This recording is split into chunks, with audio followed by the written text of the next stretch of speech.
The Frederiksberg Gardens, located in Frederiksberg, adjacent to the Copenhagen Zoo, was built in 1699 as a summer residence to King Frederick IV and is conveniently located atop this hill that my bike and I had a great time climbing. There's a number of waterways that make up the inner section of the gardens, as that was supposedly King Frederick's chosen method of greeting the people.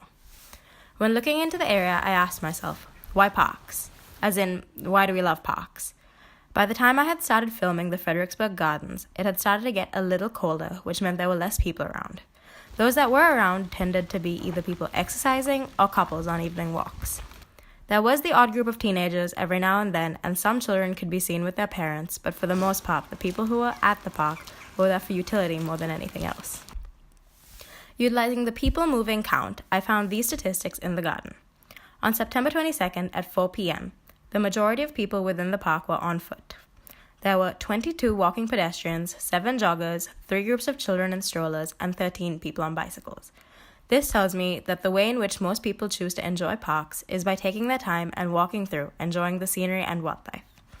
The majority of people in the park on this day were women. In assessing the qualities for urban criteria, I give the gardens an overall 3.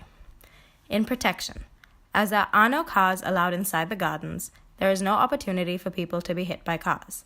I perceive the space to be safe in both the day and the night, although the fact that there are many trees and waterways make the gardens less safe at nighttime. There is no protection against unpleasant experience here, but I figure people coming to a park or garden are aware of these factors before they choose to go. For comfort, there are options for mobility as it is a large open space. There are options to linger and options for sitting, seeing, talking, listening, play and exercise, etc. For enjoyment, I believe the space is to a human scale. Given that the park was built in a time before cars and has not changed since then, it is entirely a space for humans. The only modes of transport available are boats, bicycles, and feet, all of which are to human scale.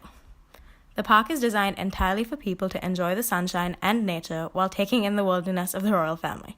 So overall, it is a quality sensory experience. So why parks? Parks are spaces created entirely to fulfill these criteria. By design, parks are spaces to stimulate physical and mental well-being and also stimulate social interaction. Although the benches are few and far between, people are encouraged to sit on the grass and interact with one another. During my first visit to the space, I encountered several people having picnics and even a 5-year-old's birthday party.